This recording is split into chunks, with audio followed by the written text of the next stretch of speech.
యెషయా 10వ అధ్యాయము 24 నుండి 27 వచనాలు చదువుదాము. యెషయా 10వ అధ్యాయము.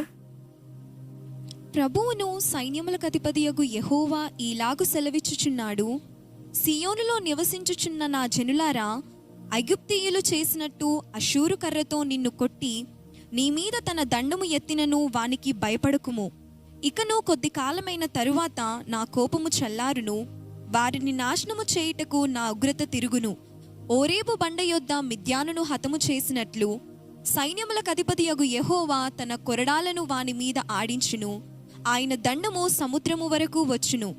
ఐగుప్తీయులు దండమెత్తినట్లు ఆయన దానినెత్తును. 27వ వచనం. ఆ దినమున నీ భుజము మీద నుండి అతని బరువు తీసివేయబడును, నీ మెడ మీద నుండి అతని కాడి కొట్టివేయబడును, నీవు బలిసినందున ఆ కాడి విరగొట్టబడును. ఆమేన్. ఇప్పటి వరకు మీరు దేవుని ఉగ్రతను అనుభవిస్తున్నారేమో, దేవుని కోపాన్ని అనుభవిస్తున్నారేమో.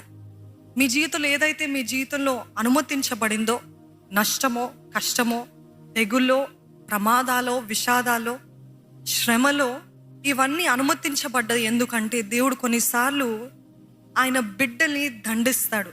నమ్ముతున్నారా? ఎవరైతే ఆయనని ప్రేమిస్తారో, ఎవరైతే దేవుడు ప్రేమిస్తారో వారిని శిక్షిస్తాడు. తండ్రి ఏ కుమారుని అయితే ప్రేమిస్తాడో ఆ కుమారుణ్ణి శిక్షిస్తాడు. ఈరోజు ఈ దండము, ఈ దెబ్బలు, ఈ శ్రమలు, ఈ బాధ, ఈ బరువు మీరు అనుభవిస్తున్నారు అని అంటే, ఒకవేళ దేవునికి ఇష్టం లేని కార్యములో, దేవుడికి ఇష్టం లేనిది ఏదేదో చేశారేమో, దాని తగ్గట్టుగా దేవుడు శిక్ష అనుమతించాడు, దాని తగ్గట్టు కాన్సిక్వెన్స్ అనుమతించాడు. ఈరోజు నాకు ఇది వద్దు అనటానికి వీలేదు. ఎందుకంటే మనం చేసిన ప్రతిదానికి కూడా ఈక్వల్ అండ్ ఆపోజిట్ రియాక్షన్ ఉంటుంది. అదే రీతిగా ఈరోజు మనకి దేవునికి విరుద్ధంగా చేసిన ప్రతిదానికి కూడా there is something we have to face the consequence. దానికి మీరు ప్రతిదండన లేకపోతే దెబ్బలు ఏదో ఒక రీతిగా శ్రమను అనుభవిస్తున్నారేమో. కానీ మర్చిపోకండి, దేవుడు ఎవరినైతే ప్రేమిస్తాడో వారిని శిక్షిస్తాడు. కుమారుడు, కుమార్తె అని పిలువబడిన వారిని శిక్షిస్తాడు. బయట ఉన్న అందరినీ శిక్షించడండి. బయట వారు విచ్చలవిడిగా జీవిస్తున్నారు, ఇష్టానుసారంగా బ్రతుకుతున్నారు, దేవుణ్ణి ఎరగనట్టు, అసలు దేవుడే లేడు అన్నట్టు బ్రతుకుతున్నారు. మరి ఏంటి, వారిని దేవుడు చూడడు అంటే ఇంకా వారు అపవాది సంబంధులే. అందరిని ప్రేమించారు, అందరికీ వాక్కునిచ్చాడు, అందరికీ రక్షణ మార్గం కలుగజేస్తాడు. కానీ కొంతమంది కావాలని నాకు రక్షణ మార్గం వద్దు, నేను నా ఇష్టానుసారంగా విచ్చలవిడిగా బ్రతుకుతానంటే అపవాది చేతికి అప్పజెప్పేస్తాడంట దేవుడు. ఆ రీతిగా అందరినీ పట్టించుకోడండి. ఎవరైతే దేవుడు ప్రేమిస్తాడో వారిని శిక్షిస్తున్నారు. ఈరోజు శిక్షణ అనుభవిస్తున్నారా? ఈరోజు బాధను అనుభవిస్తున్నారా? ఆ బాధకి కారణం ఏంటిదంటే దేవుడు నన్ను శిక్షిస్తున్నాడు, నన్ను కరెక్ట్ చేస్తున్నాడు. శిక్షిస్తున్నాడు అంటే కొట్టేసి వదిలిపోయి దేవుడు కాదండి, సరి చేసుకో. Sometimes God allows suffering for us to get his attention. మనము దేవుని వైపు తిరగడానికి దేవుడు అనుమతిస్తుంటాడు. అన్నీ బాగుంటే ఎవరు ప్రార్థన చేయరండి, స్తుతి చేస్తారేమో, సన్నుతిస్తారేమో, కొంతసేపే మరలా సంతోషంలో, విలాసాల్లో, లోకంలో వెళ్ళిపోతారేమో. కానీ చూడండి, ఎప్పుడైనా 180 స్పీడ్లో కారు వెళ్తా ఉంటే 20-40 స్పీడ్లో కారు వెళ్తే ఎవరైనా ప్రభువా నన్ను కాపాడయ్యా అని అంటారా? ఎప్పుడైతే వేగంగా వెళ్తున్నాడో డ్రైవర్, ఎప్పుడైతే బ్రేక్స్ పనిచేయలేదు, సరే స్పీడ్ కూడా మర్చిపోద్దాం. క్యాబ్లో ఎక్కారు, ఆ క్యాబ్లో ఎక్కినప్పుడు డ్రైవర్ సడన్గా చెప్తాడు, సార్ లేకపోతే మేడం బ్రేక్స్ పనిచేయట్లేదు అని అంటే, అప్పుడు వస్తుంది చూడండి నిజమైన భక్తి బయటికి. ఎప్పుడు రాని ప్రార్థన అప్పుడు మొదలవుతుంది. ఎందుకు అప్పుడు స్టార్ట్ అవుతుంది? ఎందుకు అని అంటే, నా ప్రాణము కాపాడుకోవాలి, నేను చచ్చిపోకూడదు, అయ్యో ఏమైపోతుందో అని. ఈరోజు కొన్నిసార్లు దేవుడు అందుకనే ఇటువంటి పరిస్థితులు అనుమతిస్తున్నాడు. ఎందుకంటే ఆయన వైపు చూస్తామని. ఈ అసీరియలు, ఈ ఐగుప్తులు, ఈ దండన, ఈ శత్రు సైన్యం ఎందుకు వస్తున్నారు అని అంటే దేవుడు శిక్షించడానికి అనుమతించాడు.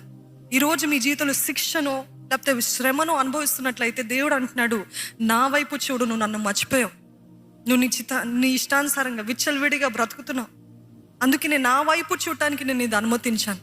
చూడండి, ఎవరికైనా మన బాధ వచ్చినప్పుడు సాష్టాంగ పడతారు, దేవుని సన్నిధిలో మొర పెడతారు, ఏడుస్తారు, మూలుగుతారు. కానీ అన్నీ చక్కగా వెళ్ళినప్పుడు, కొత్తగా పెళ్ళైన వారు ఎప్పుడైనా ఏడుచుకుంటూ ప్రార్థన చేయటం చూసారా? చేయరు. ఎందుకంటే అంత సంతోషంగా ఉంది కదా, అంత అనుకున్నట్టు జరుగుతుంది, అంత ఇప్పటికైతే బాగుంది, సంతోషంగా ఉన్నాము, ప్రేమ ఉంది, అంత ఉంది. కానీ అదే వైవాహిక జీవితంలో దెబ్బలు తగులుతూ ఉంటే, మాటలు, అన్యాయము, మోసము ఇవన్నీ జరుగుతూ ఉంటే తండ్రి అని సాష్టాంగ పడతాం. కొన్నిసార్లు for us to look at God, దేవుని వైపు చూడటానికి గాడ్ అలవ్స్ శ్రమలు, ఎందుకంటే ఆయన వైపు చూడటానికి. ఈరోజు ఈ అసిరియలు, ఈ శత్రు సైన్యము మన వైపు తిరుగుతున్నారు, మనల్ని దాడి చేస్తున్నారంటే దేవుడు అంటున్నాడు, ఇదిగో నువ్వు నా బిడ్డవి, నా కుమారుడు. నువ్వు ఎంత నా దగ్గర నుండి వెళ్ళిపోయినా, చూడండి, ఒక తండ్రి ఒక కుమారుడిని, ఒక తండ్రి తల్లిదండ్రులు కుమారునో కుమార్తెను కనిన తర్వాత ఆ బిడ్డ వేరే దేశానికి వెళ్ళిపోతాడు. నువ్వు నా తండ్రివి కాదు, నువ్వు నా తల్లివి కాదు, నాకు నువ్వు వద్దు అన్నంత మాత్రాన వారి DNA ఆ బిడ్డలో ఉంటుందా ఉండదా? ఉంటుంది, తప్పకుండా ఉంటుంది. ఆ జీన్స్ ఉంటుందా ఉండదా? Though you have gone away, though your a prodigal son or daughter, your still a child of God. నమ్ముతున్నారా? మీరు దేవునికి ఎంత దూరంగా వెళ్ళినా మరలా మీరు ఆయన దగ్గరికే వస్తారు. ఎందుకంటే ఆయన రక్తపు బొట్టులతోటి, ఆయన రక్తముతోటి మిమ్మల్ని కొనుక్కున్నాడు. మిమ్మల్ని ఎంతో విలువైన రక్తంతో కొనుక్కున్నాడు. కాబట్టి మీరు ఎంత దూరమైనా వెళ్ళండి, ఎంత పాపమైనా చేయండి, ఎంత నాకు దేవుడు వద్దు అని అన్నప్పటికీ కూడా ఇంకా దారి లేదు. ఎందుకంటే దేవుని ప్రేమ రుచి చూసిన తర్వాత మరలా వెళ్ళలేము. ఒకవేళ వెళ్ళినా అక్కడ ఉండలేము, అక్కడ సంతోషం ఉండదు, అక్కడ తృప్తి ఉండదు, అక్కడ ఎటువంటి ఆనందం ఉండదు. నా దేవుడు నాకు కావాలి, I want my God, because his DNA is in you, his blood is running in your veins. ఆయన ప్రతి రక్తపు బొట్టు మీ జీవితంలో, మీ రక్తంలో ఉందండి, కలిసిందండి. అందుకనే దేవునికి ఎంతగా ఆయన దూరంకి వెళ్ళలేరు. ఈరోజు దేవుడు అందుకనే మన జీవితంలో ఈ అసిరియల్ని అనుమతించాడేమో. Assyrians attacked because we did not please God. శత్రు మనల్ని అటాక్ చేస్తున్నాడు ఎందుకంటే మనము దేవుని మర్చిపోయాము, దేవుని కాదన్నాము, లేకపోతే దేవుని పక్కన పెట్టేసాం, తర్వాతలే అని అంటున్నామేమో. ఈరోజు శ్రమలు మనకి ప్రార్థన నేర్పిస్తాయండి. శ్రమలు మనల్ని దేవునికి దగ్గరగా చేస్తుంది. శ్రమలు దేవుని హృదయాన్ని మనకి బయలుపరుస్తుంది. శ్రమల్లోనే ఉపవాసం చేయగలుగుతాం, శ్రమల్లోనే దేవుని వైపు చూడగలుగుతాం, శ్రమల్లోనే దేవుని మర్మాలు తెలుసుకోగలుగుతాం, శ్రమల్లోనే వాక్యం ఎక్కువసేపు ధ్యానం చేయగలుగుతాం. శ్రమలు మన మేలుకే.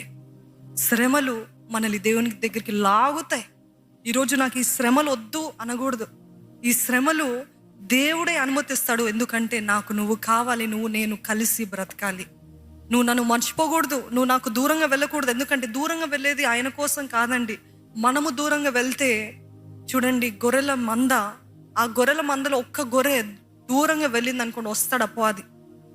ఏమంటాము, ఉల్ఫ్ని తోడేలు కదా, ఆ తోడేలు వస్తుంది, వచ్చి అటాక్ చేస్తుంది. ఈరోజు దేవుడు కూడా అనేది ఏంటిదంటే, మీరు నాకు దూరంగా వెళ్ళినట్లయితే నాకు కాదు నష్టము, మీకే నష్టం. ఎందుకంటే అపవాది తోడేలు వలె వస్తాడు.